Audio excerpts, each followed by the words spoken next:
Ah là là, le bon vieux temps. Le bon vieux temps du lycée, où tous les jours, tous les matins, je croisais toutes mes connaissances, tous mes potes. On avait plein de délires, on rigolait bien en cours plutôt que d'écouter le prof. On mangeait ensemble, le week-end il y avait des petites soirées où on se bourrait la gueule et on déconnait bien, c'était vraiment drôle. Il y avait plein de petites histoires, c'était des nouveaux trucs tous les jours, c'était divertissant. Le soir, des cours, je rentrais chez moi tranquille, je me posais, je regardais mes séries où je jouais. Ou le bon vieux temps du collège aussi. Le bon vieux temps où on était entre nous, entre mecs, il n'y avait pas trop d'histoire encore avec les filles. Juste, on faisait notre temps à l'école et on rentrait, on jouait. On se posait sur Call of Duty, on se posait sur League of Legends, sur tous les jeux un petit peu de l'époque. Ou même l'école primaire, c'était bien ça aussi. On n'avait pas de responsabilité, on était tranquille, on faisait que jouer, rigoler, on était dans le moment présent, on se prenait pas la tête, il n'y avait pas d'embrouille, on pensait pas au futur, on était bien, on jouait au foot et on était content.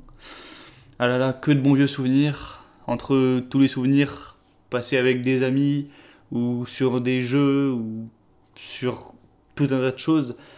Mais maintenant c'est fini tout ça. C'est place à l'âge adulte, place aux responsabilités, place au monotone, place un petit peu à la fin de l'amusement, ou alors très rarement, place à la solitude, de ne pouvoir plus voir ses potes tous les jours maintenant. À la limite, on peut être en couple et avoir son partenaire, mais ça s'arrête là. C'est bien triste tout ça. Écoute, si je dis ça maintenant, c'est d'une partie vrai, parce que je suis quelqu'un de nostalgique et ça m'arrive des fois de repenser au bon vieux temps, que ce soit tout seul ou avec un pote, et de se dire, waouh, c'était super bien. Et oui, c'est vrai, hein, c'était super bien à l'époque, mais de longues années que j'ai été à être un petit peu nostalgique envers le passé, j'ai réfléchi à tout ça, et je pense avoir trouvé certaines réponses à mes questions sur comment arrêter d'être nostalgique et pourquoi le fait d'être nostalgique n'est pas très rationnel et c'est un petit peu parfois se faire du mouron pour rien. Donc la vidéo que je vais faire aujourd'hui ce sera une analyse d'un petit passage, même si je vais beaucoup parler. À la base je voulais faire une vidéo bien écrite lettre par lettre pour te faire une vidéo un peu bien présentée. Au final j'ai préféré allumer mon micro et te parler à cœur ouvert.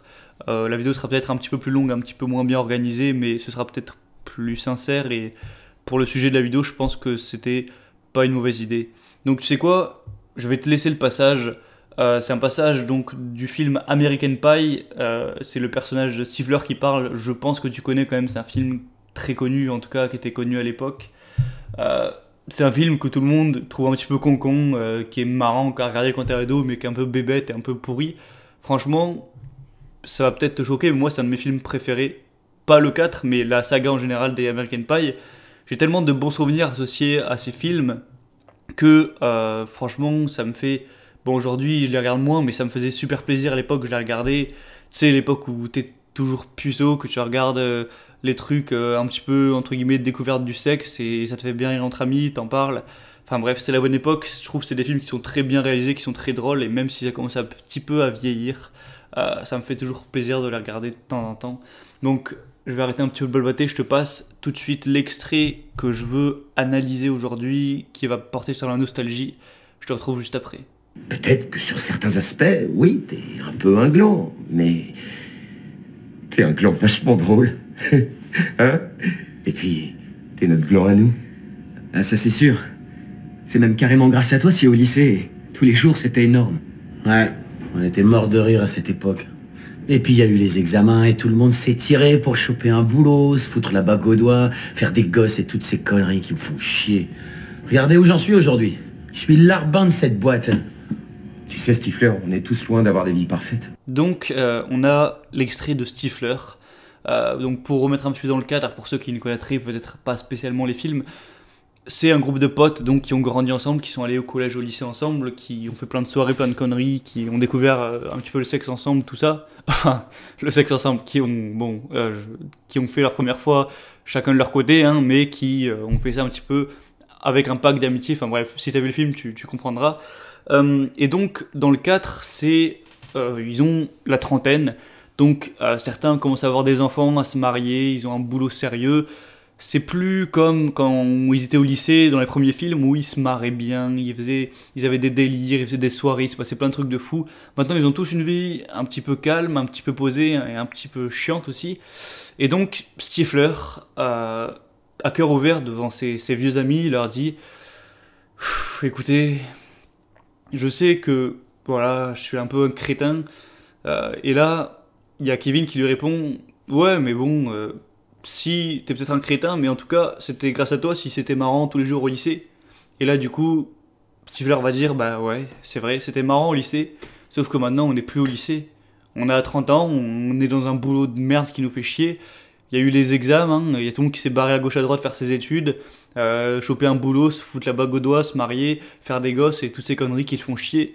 En gros, il voulait rester à l'époque où il s'éclatait avec ses potes et pas évoluer et partir dans des vies qu'il considère comme chiantes.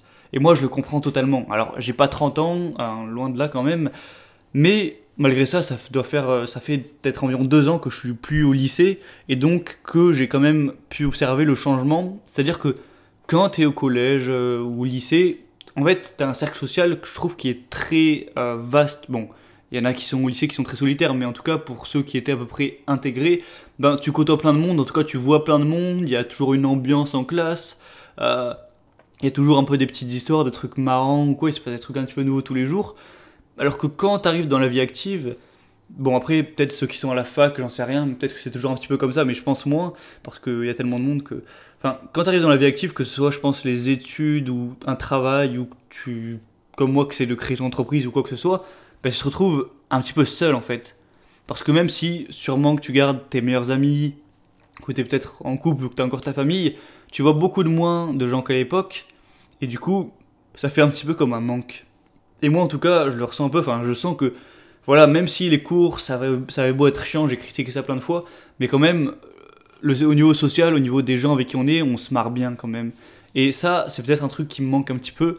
Alors toi, je sais pas dans quelle situation t'es, peut-être que c'est pas l'école qui te manque, mais c'est... Enfin, l'école, évidemment, c'est pas l'école qui me manquait, hein, c'est les circonstances, donc les potes avec qui j'étais, les délires qu'on avait, les soirées, tout ça. Hein, c'est pas en soi les cours d'histoire qui me manquent. Hein.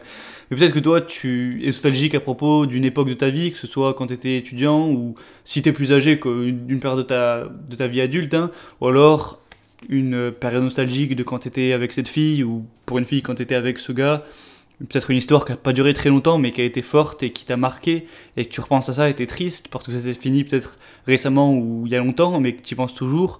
Peut-être que tu te rappelles quand tu faisais cette activité-là, ce sport-là, cette passion-là, les gens avec qui t'étais, ou ce lieu-là, peut-être que t'as changé, que tu te rappelles les vieux moments de ta vie où t'étais dans cette ville-là, de ton ancienne maison, ton ancienne chambre, ou peut-être que des fois... avec ta famille, tu retombes sur des vieux objets ou alors des vidéos ou quoi que ce soit, des objets un petit peu de souvenirs pour toi, des cartes Pokémon, des vieux jeux, une DS, une Game Boy Advance, une Super Nintendo, ou alors tout un tas de babioles comme ça. Tu te rappelles ça, tu te dis ah putain on s'amusait bien avec ça, c'était le bon temps, j'avais pas tous ces problèmes. Et je te comprends parce que moi ça me fait un petit peu pareil. J'ai déjà fait une vidéo sur la nostalgie, j'en avais peut-être un petit peu parlé, mais je pense pas que tu l'as vu, c'était il y a un moment.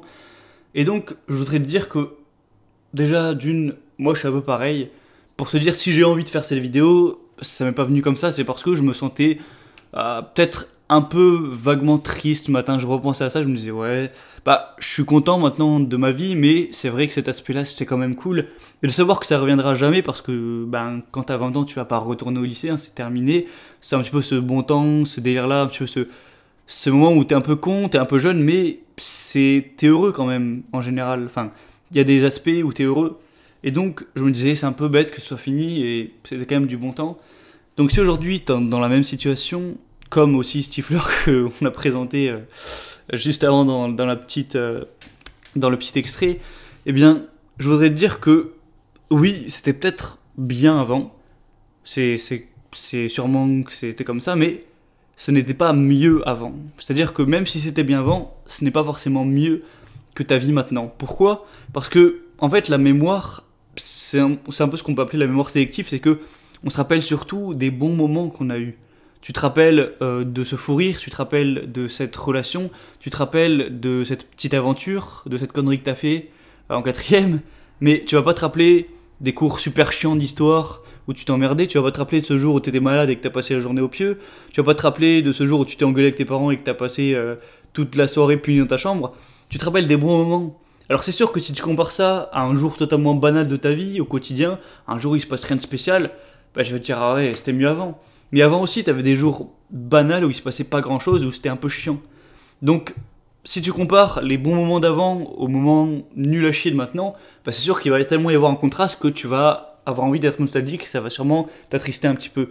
Mais après, je dis pas, c'est possible que objectivement ta vie était mieux avant. Mais est-ce que tu penses que ton passé sera forcément mieux que ton futur? Parce que ton présent, ok, c'est comme ça, tu vas pas pouvoir vraiment y changer, mais le futur, tu peux y changer. C'est toi qui vas décider de ce que tu vas faire dans le futur. En tout cas, tu peux tout faire pour contrôler ce qui va se passer dans le futur. Et c'est ta responsabilité d'être heureux ou non dans les années qui viennent. En fonction de ce que tu vas mettre en place, tu auras tel type de vie, que ce soit au niveau amical, sentimental, professionnel, personnel. En fonction des actions que tu vas mettre en place, tu seras ou non en bonne santé, tu seras ou non dans un travail ou un truc qui te plaît, tu seras ou non avec une personne que t'aimes, tu seras ou non avec des amis qui te font plaisir.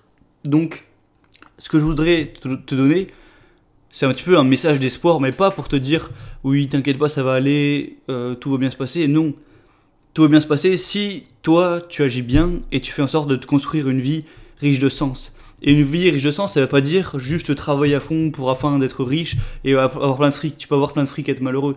C'est se construire une vie dans tous les domaines, que ce soit au niveau de l'argent, au niveau social, donc tes amis, ton couple ou quoi que ce soit, tes relations au niveau sentimental, que ce soit au niveau personnel, tes passions, si tu fais de la musique, du sport, tout ce que tu veux, ta santé. Et voilà. Et il faut construire sur chaque point de sa vie pour avoir un peu un équilibre. Et si aujourd'hui tu investis ton temps intelligemment pour construire ça, eh bien il n'y a pas de raison que dans 6 mois, même dans, je dis en 6 mois, même dans 2 semaines, j'en sais rien, dans 1 an, dans 2 ans, dans 3 ans, dans 6 ans, dans 10 ans, tu sois pas heureux. Ça dépend que de toi. Et aussi, il faut se remettre un petit peu... Enfin, il faut aussi que tu aies une bonne vision. Parce que tu peux avoir l'impression d'avoir une vie pourrie, mais tu oublies sûrement plein de choses positives aussi. Des fois, on a tendance à voir que le négatif. Et en gros, c'est comme un iceberg. La face qu'on voit de l'iceberg, c'est tout ce qui est négatif. Et tout ce qui est en dessous, c'est ce qui est positif, mais que tu remarques pas parce que c'est devenu acquis pour toi.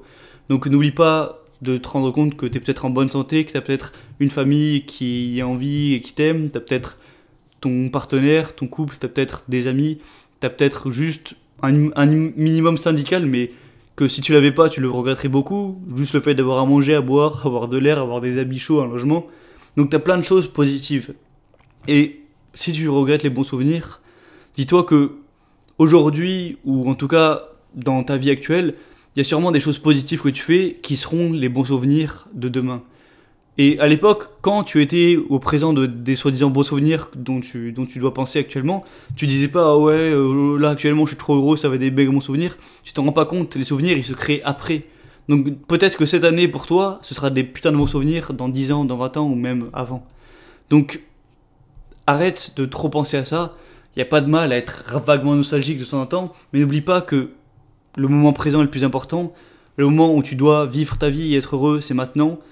Après, c'est comme je l'ai dit, c'est ta responsabilité de te faire kiffer, d'avoir des activités qui te plaisent. Donc voilà, je vais pas parler trop longtemps non plus, mais en gros, c'est à toi de mettre en place les actions que tu veux pour avoir la vie que tu veux et être heureux. Donc voilà, j'espère que ce message t'aura fait un petit peu plaisir.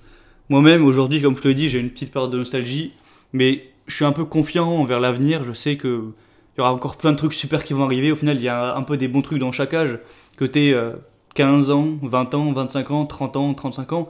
À chaque âge a ses points positifs et peut-être ses points négatifs. Mais il faut tirer profit de chaque passage de la vie. C'est comme un petit peu un train qui traverse une voie de tes 0 ans à tes... Je sais pas si tu meurs peut-être à 90 ans, donc de tes 0 à 90 ans. Et chaque année, c'est un nouveau paysage, ou on va dire... Chaque période de ta vie, c'est un nouveau paysage. Donc il va y avoir un paysage de forêt, un paysage de montagne, un paysage de désert, j'en sais rien. Et chaque paysage est beau et à apprécier. Tu vas pas être au niveau de la montagne, tu vas dire « Oh mais la forêt c'est trop beau, là c'est pourri ». Non, là aussi c'est beau, alors regarde, apprécie. parce que quand tu seras peut-être au désert, tu regretteras le temps des montagnes. Et voilà, apprécie ce chemin dans ton train qu'est la vie. Apprécie chaque moment, même les moments peut-être tristes, apprécie-les parce que on est des êtres humains, on est fait pour avoir toutes les émotions, pas que les positifs, parce que sans positif, il n'y aurait pas de négatif, ça s'appelle l'équilibre. Donc voilà, sois confiant envers l'espoir, apprends à apprécier les vraies choses. C'était Gabriel, je te dis à la prochaine, prends soin de toi. J'allais me foirer sur la dernière phrase quoi. Et ciao. You speak for all of us when you can't be heard. I bet you haven't listened to not one word.